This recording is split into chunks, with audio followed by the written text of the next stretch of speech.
예, 안녕하십니까. 저 방금 소개받은 황동환 신부라고 합니다.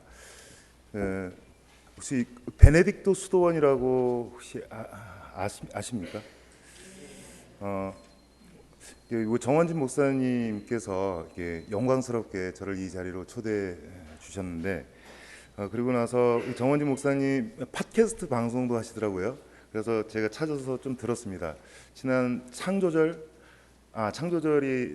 이야기도 들었고요. 목사님 증언 들었고, 그 박형규 목사님 돌아가셨을 때, 그리고 나서 우리 정 목사님의 이제 증언 말씀 중에 이제 군대 얘기를 말씀하셨는데, 그 얘기를 들으면서 저를 여러분들께 어떻게 이렇게 소개해드리면 좋을까 싶어서 한번 이렇게 좀 말씀드리면 좋을 것 같습니다. 그 대한민국에서 교도소와 군대와 수도원이 좀 비슷비슷합니다. 첫째로 어, 일단 규칙이 있어요. 규칙이 있고, 그리고 뭔가 같이 움직입니다. 같이 식사하고, 뭐 같이 일하고, 같이 어떤 그 정해진 규칙에 따라서 이렇게 생활하는데, 가장 무엇보다도 이 세 단체의 공통점은 군대 교도소, 그다음에 그 수도원. 교도소는 여자들도 가니까요. 예. 그 번호를 하나씩 다 가지고 있습니다. 교도소는 수인 번호이죠. 군대는 군번. 그 수도원은 무슨 번호냐? 빨래 번호를 가지고 있습니다. 이게 수도원 입회를 하면 빨래 번호를 제일 먼저 받는데 그 죽을 때까지 가지고 가는 번호입니다. 저는 60번인데 그래서 이 수도원이라는 곳이 이제 그런 곳이에요. 그런 곳에서 왔습니다. 여러분들 지금 대한민국에서 가장 주목받는 지역을 꼽으라고 하면 지금 아마도 연일 사드 배치 철회를 외치며 오늘로 68일째 촛불을 들고 있는 경북 성주가 아닐까 합니다. 지난 대선 때 박근혜 지지율이 86%였고 그 자신들 스스로 고백하듯이 평생 새누리당만 찍었던 그곳에서 이 새누리당을 이렇게 표현해도 되는지 모르겠습니다만 어쨌거나 그분들이 표현하는 겁니다. 저를 전하면 이 새누리당을 개누리당으로 이제 바꾸어 부르질 않나. 자신들의 압도적인 지지로 밀어준 현 대통령을 향해 또 패션쇼 하러 외국 나가나 배신자의 말로를 똑똑히 보여주마 등등의 말들을 아주 주저함 없이 쏟아내는 성주 군민들의 보고도 잘 믿기지 않는 그 모습을 보게 되면 이건 경천동지 천지개벽이라는 말 외에 다른 말이 딱히 떠오르질 않습니다.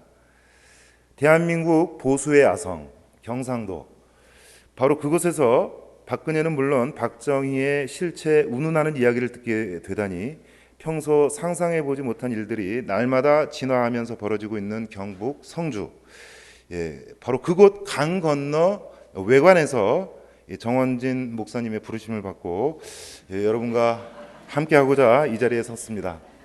영광입니다. 정말 전 진심으로 영광으로 생각합니다. 유튜브 조회수만도 이미 19만을 웃돌고 있는 본인을 처음 성주 세대로 소개하며 성주 군청 마당에서 한 우미애 씨의 유명한 발언이 아직도 잊혀지질 않습니다. 사드가 꼭 나쁜 것만은 아닙니다. 덕분에 새누리당의 실체를 알게 되었기 때문입니다. 라고요. 제가 마침 차로 15분이면 갈 수 있는 강 건너 가까운 곳에 있는 터라 일주일이면 사나흘씩 이른바 외부 세력의 한 사람으로 촛불 집회에 참여하고 있는데요. 매번 갈 때마다 제 눈과 귀를 의심할 정도로 놀라운 일들을 목격할 수 있습니다. 특별히 황교안 총리와 한민구 국방장관이 성주에 내려가던 날, 저도 마침 우연히 성주 네 곳의 성당을 돌며 사드 배치 반대 현수막을 걸고 있었던 터라 당시 현장을 살짝 목격할 수 있었는데요.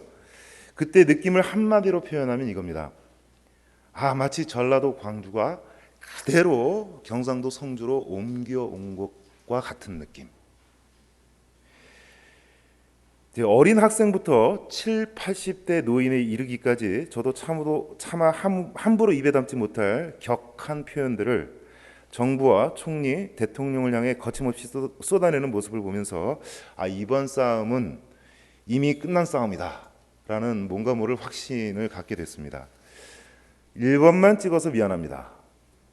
자, 이 말은 평소 성주에서 통기타 동호회 활동을 하던, 그리고 또 이번에 성주 투쟁이 부위원장을 맡으며 사드 문제로 성주에서 일약 스타가 된 전영미 씨가 지난 7월 24일 서울에서 열린 7.27 평화대회에서 한 말입니다.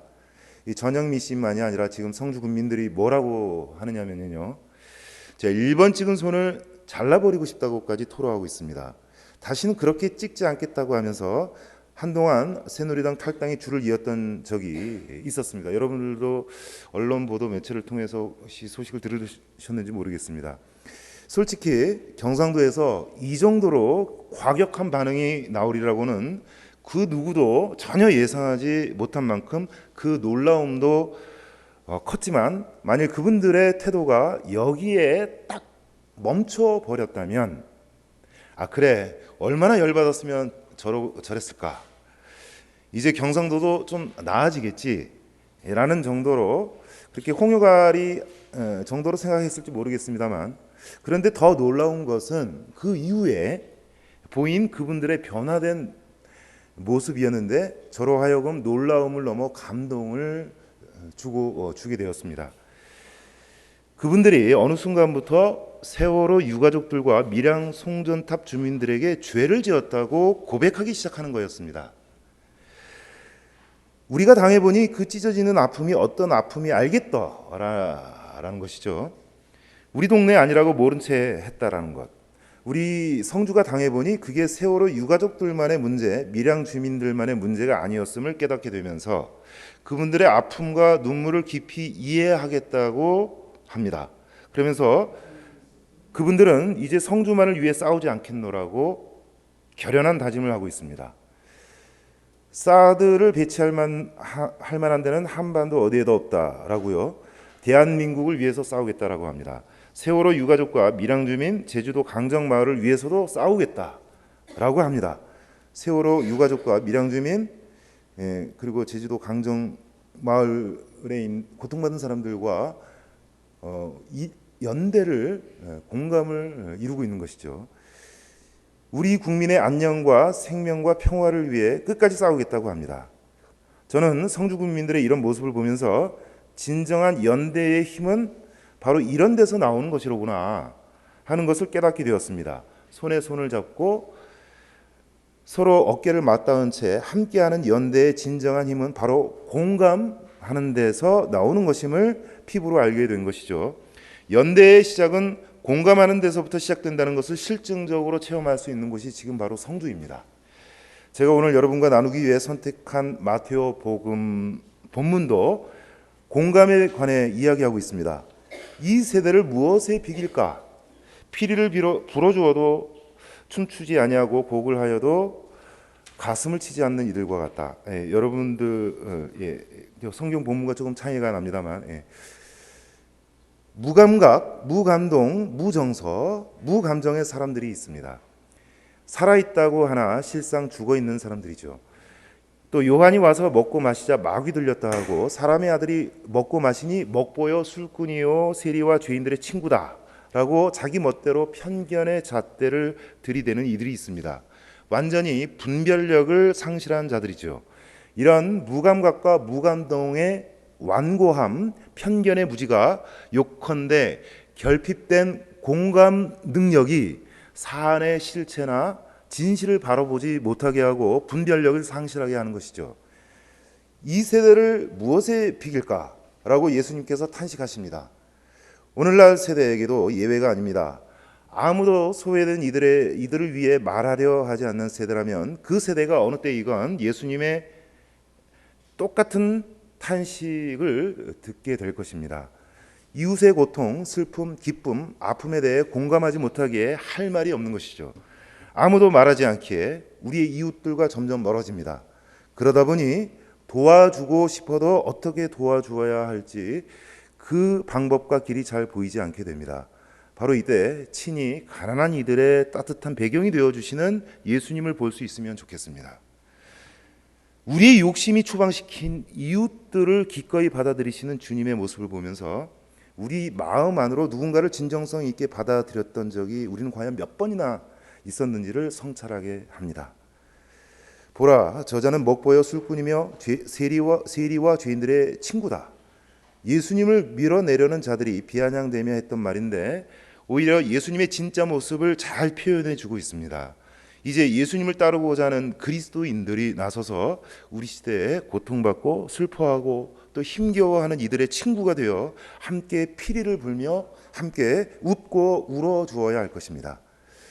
자, 한반도 평화 위협하는 사드 한국 배치 철회하라 라는 외침이 대한민국 경북 성주의 안과 밖에서 거셉니다.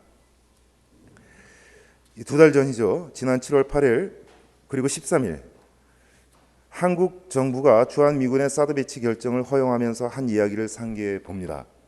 북한의 핵과 대량 살상무기 탄도미사일 위협으로부터 대한민국과 우리 국민의 안전을 보장하고 한미동맹의 군사력을 보호하기 위해 방어할 이른바 한반도 평화를 위한 사드를 배치하겠다고 그 부지까지 확정 발표했습니다. 그런데 좀 이상하죠. 지금 성주를 중심으로 그리고 사드 배치 제3 후보지 결정이 임박한 가운데 인근 도시인 김천 시민들도 가세하여 전국의 주요 도시에서 사드가 오히려 한반도 평화를 위협한다고 외치고 있으니 말입니다. 영문을 모르는 사람이 듣기에 이상하다고 할 수밖에요. 어찌 북한의 핵과 미사일 공격 위험으로부터 대한민국을 지켜내고 한반도의 평화를 위해 배치하겠다는 사드가 오히려 그 반대의 결과를 내는 것이라고 주장하고 있는 것입니까? 자, 무엇보다도 먼저 사드 배치 결정을 내린 정부는 물론 국방부 인사들도 입에 담는 그 평화. 자, 평화는 과연 어떤 평화를 말하는 것인지 이제 물어야 하겠습니다. 그들이 이 논란을 야기시킨 장본인들이기에 그렇습니다. 도대체 그들이 튼튼하게 구축하려는 안보로 지키겠다는 평화는 도대체 어떤 평화냐라는 것이죠. 과연 그들이 이야기하는 그 안보로 우리가 원하는 평화를 지켜낼 수 있을까요? 자, 이제부터 그 이야기를 좀 하려고 합니다. 자, 한국이 사드를 배치하겠다고 확정 발표하던 지난 7월 8일 중국과 러시아의 정상이 사드 한국 배치에 반대한다는 내용을 담은 공동성명을 유엔에 제출했습니다. 바로 그날. 자, 우연치고는 참 이상한 우연이지 않습니까? 이렇듯 한국 정부의 주한미군의 한국 사드 배치 허용 결정 이후 중국이 보여준 일관된 입장은 동북아시아의 전략적 균형이 무너진다라는 것이고 이로 인해 중국의 핵심 이익이 훼손된다라는 것입니다. 사드 배치 결정 이전과 이후 중국이 다양한 채널로 한국에 경고한 내용들이 현실화되고 있고 비자 발급받기가 예전보다 더 어려워지지 않았습니까? 한류 관련 계약이 취소되고 중국 여행객들이 눈에 띄게 줄어든다든지 하는 등의 경제 보복 아닌 보복이 가시화되고 있습니다. 중국이 박근혜 정부의 대북 정책에 호응하여 북한 제재에 동참해 주길 바라는 것은 이제 공연불이 되어버린 것 같습니다. 북한을 제재하는 것이 아니라 오히려 남한을 제재하는 아주 이상한 형국이 펼쳐지고 있는 것이죠. 한국 정부는 과연 이 동북아의 주요 외교 상대국이자 교역국인 중국과 러시아의 반발을 감당해낼 수 있을까요? 여러분들 어떻게 생각하십니까? 한국 정부는 진정 이 나라들을 적으로 돌려 세워놓고 정치, 외교, 무역 및 안보 등의 정책을 자주적으로 펼 수 있을까요? 제2차 바티칸 공의회라는 말을 공의를 혹시 아십니까?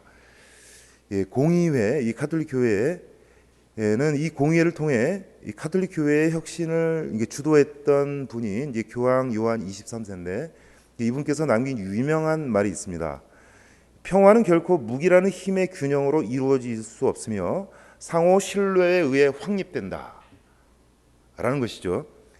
바로 이러한 가톨릭 교회의 평화관의 입각, 사드 한국 배치가 불러올 크고 작은 여러 위기 상황들을 우려하면서 우리 한국 천주교 주교회의가 지난 7월 15일 사드 배치 결정이 발표되자마자 그 한국 우리 천주교회의 입장을 내놓은 바 있습니다. 이처럼 평화에 대한 가톨릭 교회의 입장은 명확합니다. 힘에 바탕하여 평화를 유지하고자 하는 것은 마치 모래성을 쌓는 것처럼 무망한 짓이요, 진정한 평화는 화해와 협력에 바탕할 때 실현 가능한 것이다 라는 점입니다. 이러한 교회의 가르침에 대해 한국 정부 당국자들과 국방부 및 여러 언론들은 이렇게 남북이 첨예하게 대결하고 있는 이 대한민국 사회의 안보 불감증을 야기시킨다고 호들갑을 떨고 있습니다. 과연 교회가 안보 불감증을 유포시키고 있는 것입니까? 과연 튼튼한 안보란 무엇입니까? 분명 평화는 튼튼한 안보 위에서만 구축될 수 있다라는 것을 저는 부인하지 않습니다.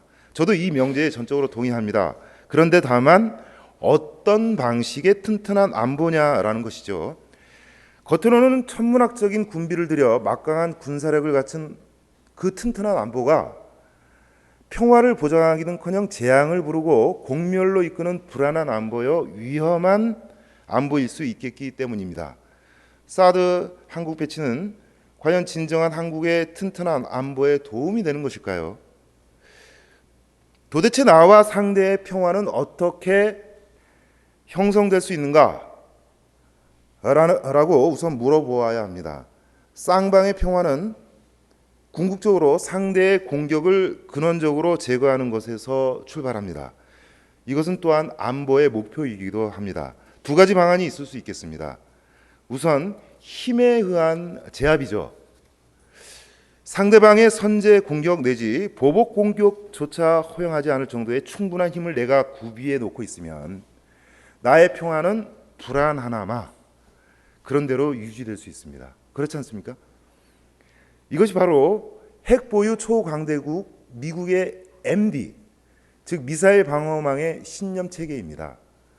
이 미사일 방어망의 주요 구성 요소로서 사드가 작동하고 있는 것이고요. 그런데 내가 이러고 있는 동안 상대는 가만히 있겠느냐라는 것이죠. 공격력은 비슷한데 상대방이 나를 방어할 수 있다면 나의 공격력을 더 증대하는 방향으로 가게 되는 것은 자명한 이치 아니겠습니까? 바로 중국의 입장을 이야기하는 겁니다. 사드 한국 배치는 지금까지의 미국, 일본, 중국, 러시아 간에 형성되어 있던 세력 균형을 불균형으로 인도합니다. 상대방이 나를 탐지할 수 있고 요격할 수 있다면 그 감시 체제에 놓여 있는 그 상대방은 더 높이, 더 낮게, 더 빠르게 날아가는 미사일 개발에 대한 욕구가 더 강해질 수밖에 없지 않겠습니까? 이때 상대는 내가 구축해 놓은 방어망을 뚫기 위해 군사력을 증강시키는 것이 더 중요해지고, 그러면서 상호 군비 경쟁이 일어나는 것은 불문가지이겠습니다. 그리고 또 다른 방안은 쌍방이 굳이 서로를 공격할 의사가 없을 정도로 서로 신뢰 관계를 다져놓는 것이죠. 여기서 필요한 노력은 상호 신뢰를 더 넓고 깊게 다지기 위해 어떻게 하면 더 많은 대화와 협력 그리고 교류를 할 것인지, 그렇게 할 수 있는 방안들이 무엇인지 고민하고 찾는 것에서부터 그렇게 집중될 것입니다. 자, 어느 방안이든 상대의 공격력을 무력화시키거나 공격 의도를 제거하여 평화를 이루고자 하는 취지는 동일할 것입니다. 그러나 그 두 가지 방안이 향하는 끝도 같을까요? 자, 첫 번째 방안이 향하는 끝은 쌍방 어느 한쪽이 완전히 제압당하거나 쌍방이 모두 굳이 싸울 필요조차 없이 양쪽 다 사라지는 공멸입니다. 이 첫째 방안은 겉으로는 평화를 이야기하나 그 끝에는 쌍방 어느 쪽도 원하지 않는 공멸이 기다리고 있을 뿐입니다. 모순이죠. 그렇다면 우리는 마땅히 두 번째 방안을 두고 평화를 이야기해야 합니다. 우리는 공멸이 아닌 공생의 길을 모색해야 합니다. 따라서 지금 구가하고 있는 평화를 지켜내고자 하는 일체의 행위가 정당성을 얻으려면 먼저 쌍방의 공생을 서로 전제해야 합니다. 그 행위의 목표도 공생이어야 합니다. 그렇게 우리는 두 번째 방안, 대화, 교류, 협력, 신뢰 구축을 통한 공생의 길로 가야 한다는 말씀입니다. 진정 평화를 원한다면 쌍방 간에 상대를 향한 제압이 아니라 쌍방 모두를 위협하는 근원적 요인의 제거 내지 해소가 안보의 목표여야 한다는 말씀이 되겠습니다. 정부와 국방부는 줄곧 사드 한국 배치의 이유로 군사적 효용성을 제시하고 있습니다만, 군사적 효용성 여러분 많이 들어보셨죠? 군사적 효용성. 이게 미국하고 일본에게는 그 효용성이 있을런지 모르겠는데 우리 이 대한민국에는 효용성 제로입니다. 제로일 뿐만 아니라 마이너스입니다. 마이너스. 이 군사적 효용성이라는 것도 사실 이 전체 안보 차원에서 필요한 효용성이어야 하는 것이죠. 자, 100번 양보해서 사드의 군사적 효용성이 있다고 한번 칩시다. 아무리 군사 안보를 충족한들 외교 안보 또 경제 안보도 충족시켜 줄 수 있느냐라는 것이죠. 사드가 미국 미사일 방어망 즉 MD의 구성 요소라는 이유 때문에 한국의 입장에서 볼 때 안보 과잉을 야기하고 있음에도 정부는 이 점을 이런저런 논리와 방법으로 애써 가리고 있습니다. 사드 배치 찬성론자들이 말하는 것처럼 세상에 존재하는 그 어떤 무기도 한 나라의 군사력 증강에 도움이 되면 됐지 그 해가 될 이유는 사실 없을지도 모르겠습니다. 왜냐하면 하다못해 돌멩이 하나 나뭇가지 하나라도 군인들 손에 쥐어지면 그만큼 군사력은 제고되고 상대 공격에 대한 불안은 그만큼 줄어들 수도 있겠죠. 그러나 문제는 그러한 군사력의 증강이 현재 적의 위협을 제압하여 무력화시키는 정도를 넘어서서 새로운 적들을 만들어낸다는 데 있습니다.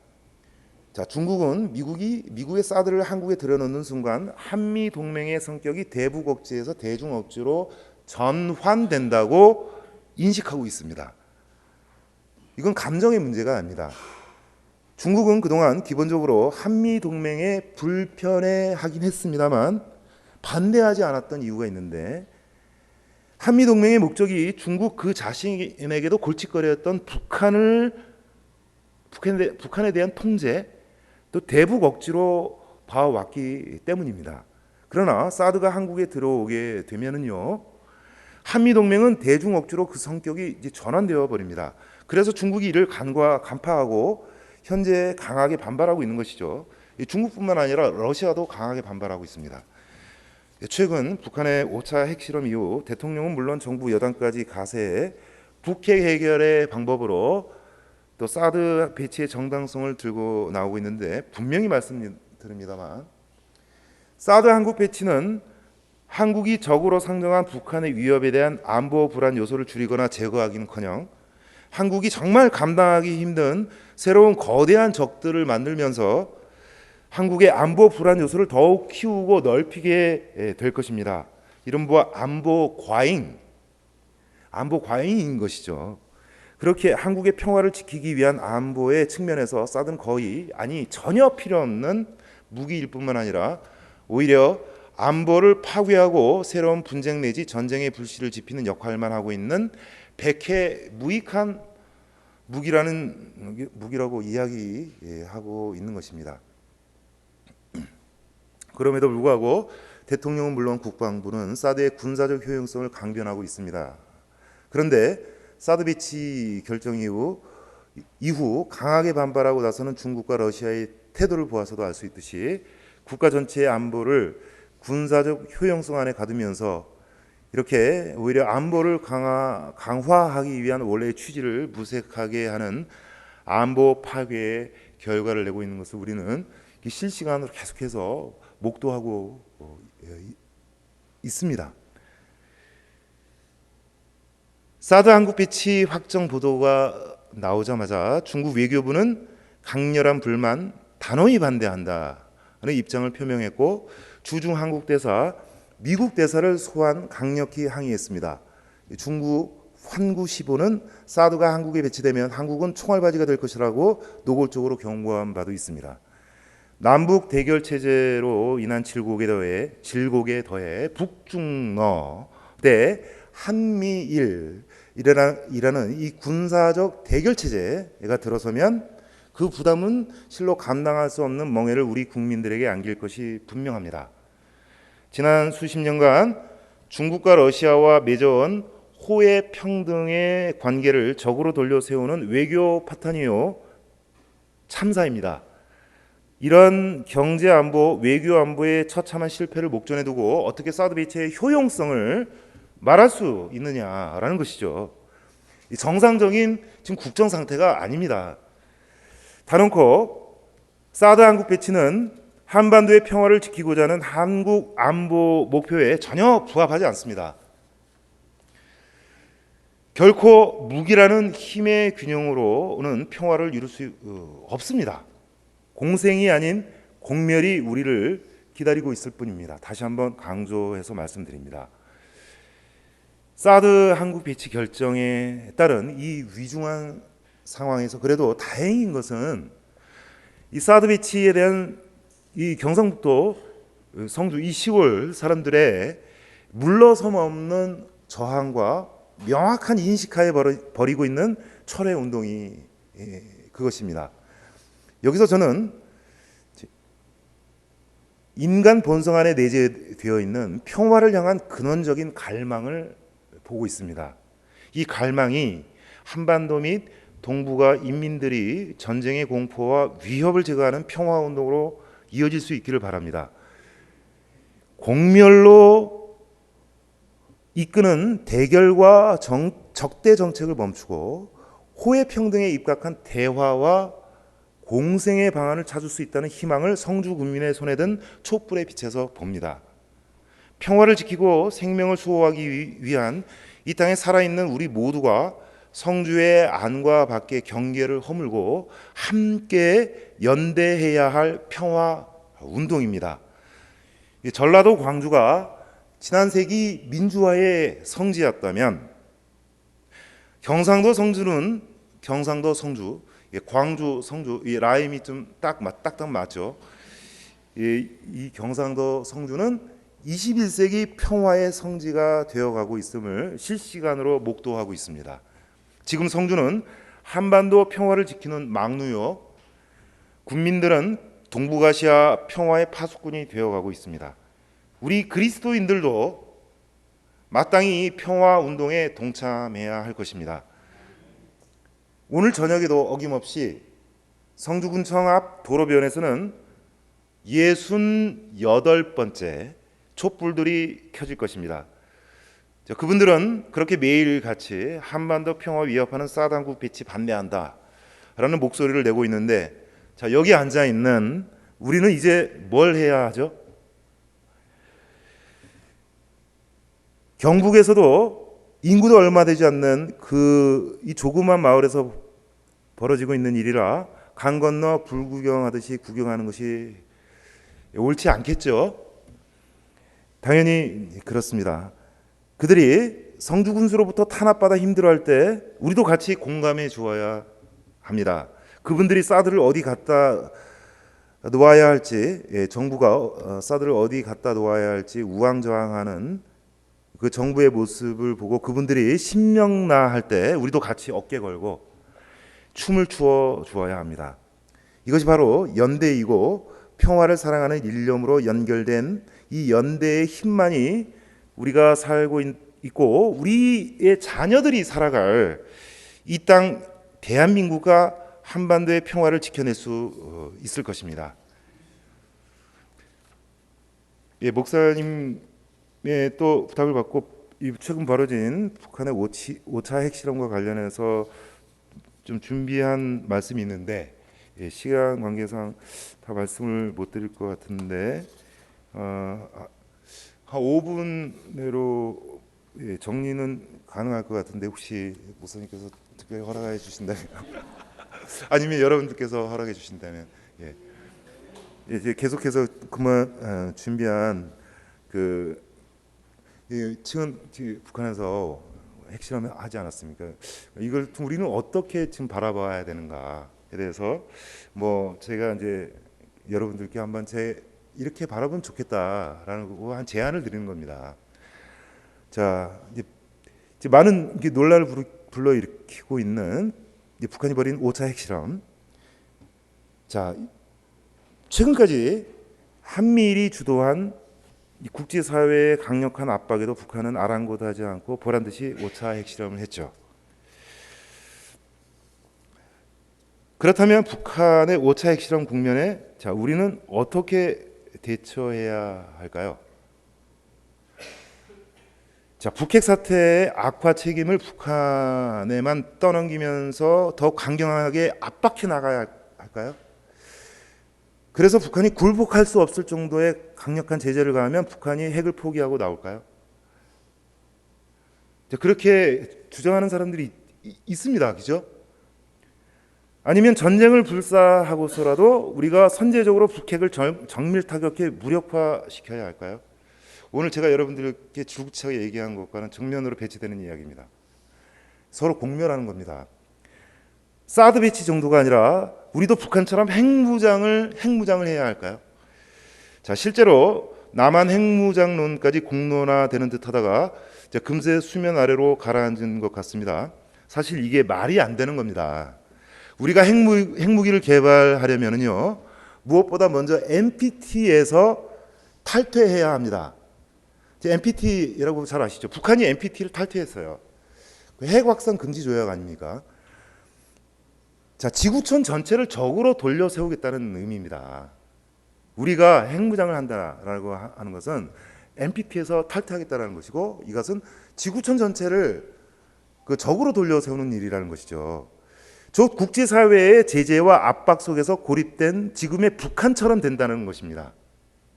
경제 타격은 뭐 두말할 필요가 없습니다. 그리고 일본을 포함한 동아시아의 군소 국가들의 핵무장 도미노 현상을 야기시킬 것이 뻔합니다. 이런 것이 이런 상황이 뻔한 것을 뻔한 상황을 남한이란 남한 핵무장을 이런 뻔한 상황을 야기시키는 이런 남한 핵무장을 국제사회가 또 그리고 당장 미국이 이를 용인해 줄 것 같습니까?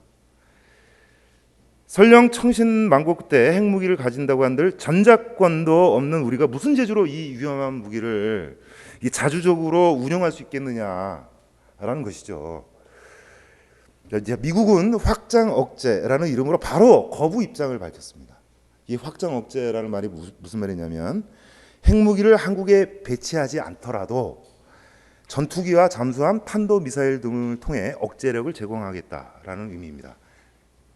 절대로 남한의 핵무장을 허용하지 않겠다라고 이야기하는 겁니다. 자, 북핵 문제의 본질을 다시 들여다봐야 합니다.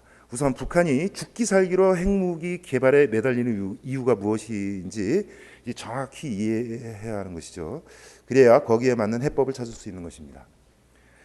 핵무기 개발 의도를 정확히 모르거나 아니면 알고도 모른 채 하면서 이를 무시해서는 문제 해결은커녕 사태만 더욱 악화시킬 뿐이죠. 잘 알려진 대로 북한이 핵무기 개발에 매달리는 가장 큰 이유는 자신들의 체제 보장을 위해서입니다.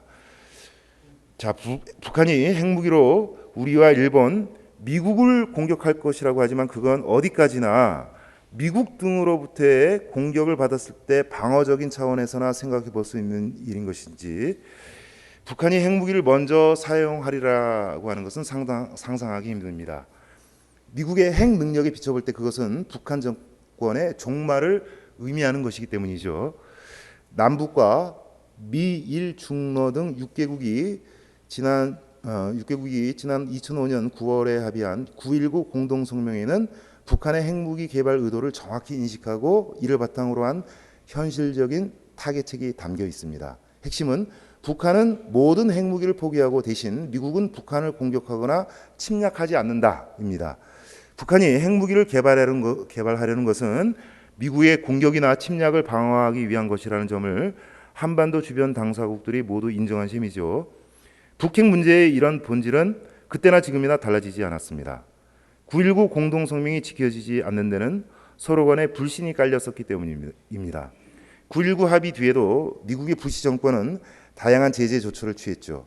그러자 미국의 의도를 의심한 북한도 핵 개발을 계속해 1년 뒤인 2006년 10월 9일 1차 핵실험을 강행했습니다. 그 뒤 이명박 정부에 이어 박근혜 정부가 들어서면서 대북 압박 정책은 더욱 강화됐고 북한도 핵 개발을 계속해서 결국 5차 핵실험까지 이르게 된 것입니다.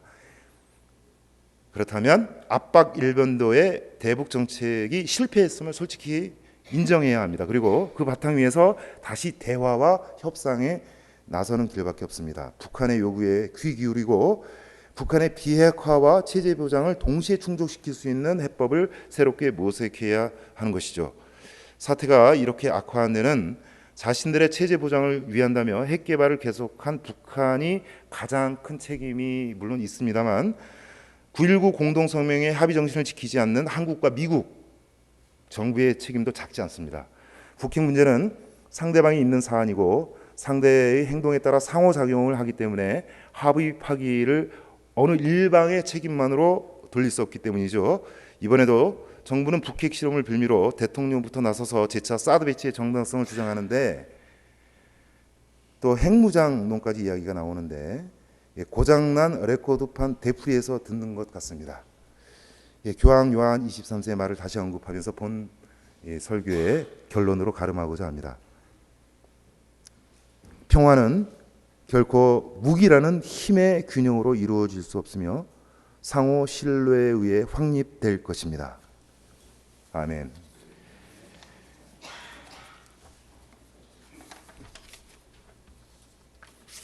잠시 마침 기도를 좀 하도록 하겠습니다. 사랑을 베푸시는 하나님 아버지, 또 평화를 원하시는 하나님 아버지, 지금 우리가 살고 있는 이 땅 한반도의 평화가 위협받고 있습니다. 아무쪼록 우리 안에 대결과 적대의식 대신 대화와 협력의 정신으로 공생의 길을 찾을 수 있는 지혜를 내려주소서. 우리 주 그리스도를 통하여 비나이다.